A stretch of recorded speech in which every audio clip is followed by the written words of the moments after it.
On a reçu plein de questions autour de la sclérose en plaques. Et je vous propose qu'on attaque dans le vif du sujet. Yves-Lise qui nous demande quels sont les premiers symptômes de la sclérose en plaques. Alors, les premiers symptômes, ils sont variables parce qu'ils vont dépendre de la région qui est touchée dans le système nerveux central. C'est une maladie qui peut toucher le cerveau, les nerfs optiques, le tronc cérébral, le cervelet qui sert à l'équilibre et la moelle épinière. Donc, ça peut être des symptômes moteurs, des problèmes de mobilité, des troubles de la marche, par exemple, des symptômes sensitifs. Ça peut être une baisse de vue, une vision double ou des troubles de l'équilibre, globalement. Alors justement, vous expliquez ce qu'il se passe dans le cerveau d'un patient atteint de la sclérose en plaques pour mieux comprendre à la fois les symptômes et ensuite les traitements. Dans le cerveau, vous avez des neurones. Le long de ces neurones, vous avez un prolongement qu'on appelle l'axone. Et autour de cet axone, vous avez une gaine qu'on appelle la gaine de myéline. Cette gaine de myéline, elle sert à protéger, à transmettre l'information.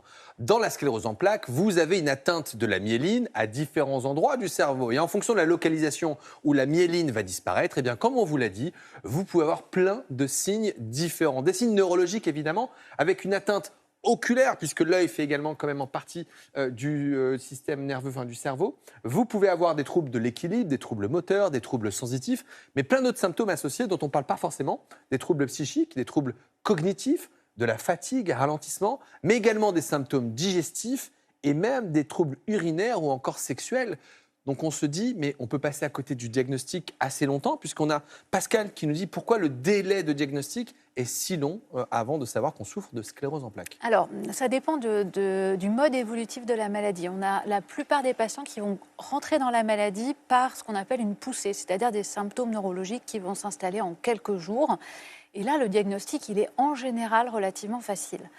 Mais il y a aussi, on va dire, 10-15% des patients qui vont rentrer dans la maladie de façon progressive, où là, les symptômes s'installent sur plusieurs semaines, mois et années, et souvent à un âge un tout petit peu plus avancé en moyenne, où il y a d'autres choses comme des problèmes rhumatologiques ou d'autres choses qui peuvent parfois expliquer pourquoi on se met à boiter ou avoir des difficultés pour faire certaines choses. Donc là, le diagnostic peut être effectivement décalé parce que ce n'est pas forcément la sclérose en plaques qu'on va penser en premier. Parce qu'en moyenne, ça apparaît vers quel âge, les premiers symptômes ? Alors, en moyenne, c'est autour de 30 ans, mais évidemment, c'est variable. Ça peut commencer même dans l'enfance, l'adolescence surtout.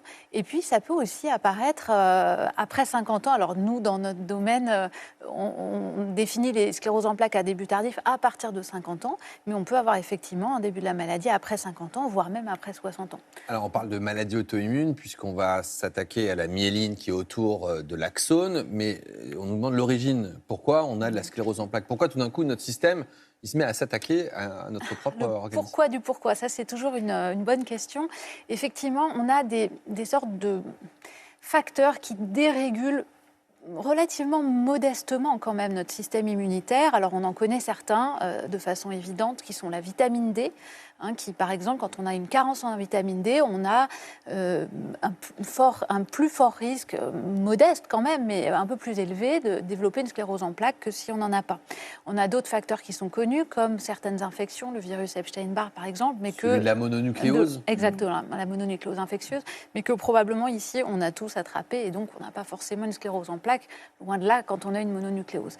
Et puis, les facteurs génétiques qui sont aussi bien connus et importants, qui augmentent légèrement le risque que notre système immunitaire soit un petit peu plus actif. Donc, je dirais que c'est une combinaison de facteurs qui, l'un pris isolément, ne va pas changer grand-chose, mais en accumulant un petit peu ces facteurs de risque, on peut déclencher la maladie.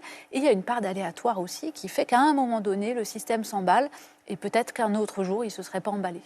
Dans la population, c'est une pathologie actuellement qui est stable sur les 10-20 dernières années ou en augmentation ? Ah, ça c'est une très bonne question. Alors, si on regarde le nombre de nouveaux cas chaque année, c'est extrêmement stable. On l'a regardé à partir des données de la sécurité sociale, puisque c'est une maladie qui est prise en charge à 100%, donc on a une déclaration, on va dire, quasiment exhaustive de la maladie. Le nombre de nouveaux cas, il est autour de 5000 cas par an depuis les 15 dernières années. Par contre, le nombre de patients augmente puisque la prise en charge des patients fait qu'on vit plus longtemps et mieux avec cette maladie. Et donc, on a plus de patients qu'auparavant, mais pas plus de nouveaux cas. On nous demande pourquoi les symptômes s'amplifient pendant les périodes de stress. C'est Florentina Elle ne nous demande pas si ça simplifie, on nous demande pourquoi. Sous-entendant, le stress peut favoriser des poussées? Alors, le stress en soi peut, on va dire effectivement, aggraver peut-être les symptômes, favoriser les poussées. On n'a pas réussi à le démontrer, mais c'est quand même quelque chose qu'on peut retrouver parfois dans l'interrogatoire des patients. C'est compliqué à évaluer de façon vraiment scientifique le niveau de stress.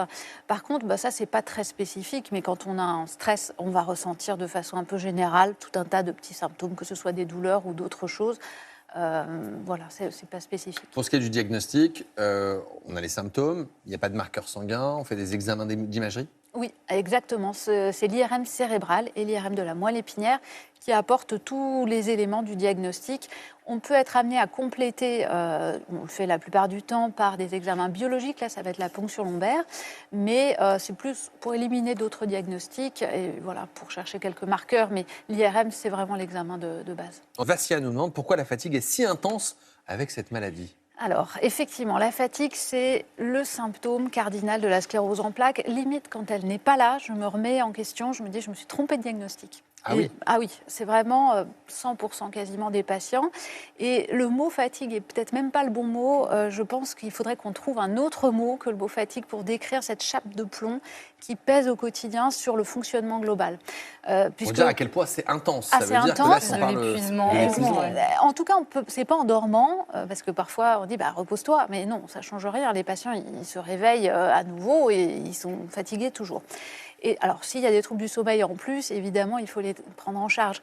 C'est probablement le fait que le système doit s'adapter au fait que le cerveau, il va devoir faire la même chose, c'est-à-dire faire communiquer des régions cérébrales entre elles, mais de façon plus lente et moins efficace. Donc il le fait, mais il le fait en chargeant, on va dire, le système de façon à ce que le patient ressente finalement cette fatigue.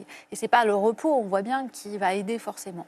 Par contre, c'est important de le savoir parce qu'on doit s'adapter, on peut adapter notre manière de fonctionner en fractionnant l'activité, en faisant des pauses plus régulières et en évitant de faire plusieurs choses en même temps, parce que là, ça va encore diminuer l'efficacité pour fonctionner. Moi, je voulais savoir si c'est une maladie qui pouvait altérer la mémoire. Parce que là, on le voit dans le reportage, la personne apprend des textes, récite. À quel degré ça altère la mémoire? Exactement. Ça, c'est aussi un autre symptôme, un peu comme la fatigue. On a effectivement les symptômes comme les troubles de la mobilité ou d'autres symptômes évidents, mais on a ces symptômes qui ne se voient pas. Alors, les problèmes de la mémoire, c'est justement pas exactement la mémoire, c'est surtout celui du rappel, c'est-à-dire d'aller chercher l'information.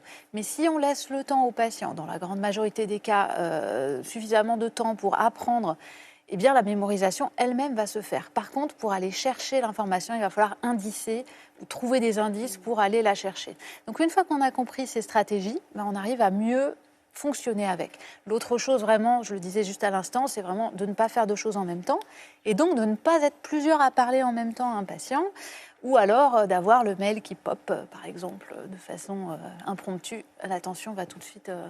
Professeur, il nous reste moins de 2 minutes 30 d'émission et on a encore plein de questions auxquelles on aimerait répondre. Donc, s'il est possible d'avoir des réponses les plus concises possibles. Béatrice nous dit comment combattre la spasticité et la perte d'équilibre qui font partie des symptômes dans la maladie. Est-ce qu'il y a des médicaments ciblés pour ça? Alors, la spasticité, ça va être combattu surtout avec les étirements. Le fait d'être rigide, d'avoir la spasticité dans les membres. La spasticité, c'est le mot raideur, on va dire, mais un peu élastique.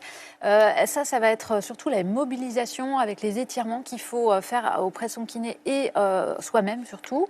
Et puis, il y a des médicaments. Alors, les pertes d'équilibre, ça se travaille aussi avec la rééducation, mais avec un soutien qui va être encore plus important, on va dire. Et il n'y a pas de médicaments spécifiques pour l'équilibre, il y en a pour la spasticité. Vous parlez de mobilité de kiné. Est-ce que l'activité physique est reconnue efficace pour lutter contre la sclérose en plaques? Bien sûr, parce que l'activité physique, elle va augmenter l'endurance. Ça, c'est pas non plus très spécifique, mais si on part d'un niveau d'endurance plus élevé, on sera plus à même de lutter contre les symptômes de la maladie. Mais on est fatigué et on doit quand même faire de l'activité physique qui est censée nous aider, mais qui est fatigante. Ah oui, alors la fatigue n'est pas complètement corrélée à l'activité physique et même au contraire, comme elle permet d'augmenter l'endurance, finalement, pour un même niveau d'effort, on va se retrouver moins fatigué. Donc finalement, on rentre dans son... Où en est la recherche concernant les traitements? C'est Pascal qui nous pose cette question. Et on a vu cette étude d'un médicament, le Bavizan, qui n'est plus commercialisé pour l'instant, enfin en tout cas qu'on n'utilise pas en France, notamment pour traiter les troubles de l'attention, qui pourraient être intéressants dans la sclérose en plaques? Alors, effectivement, dans la sclérose en plaques, on a surtout des médicaments qui vont cibler le système immunitaire pour empêcher les poussées, globalement.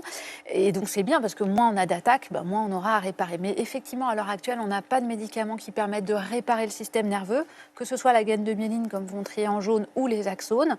Et on a pu faire des recherches qui ont permis d'identifier des molécules qui favorisent la réparation. Le bavizan en fait partie, mais effectivement, c'est une molécule qui actuellement n'est plus utilisée, plus fabriquée, donc ça reste un peu compliqué à évaluer chez l'homme.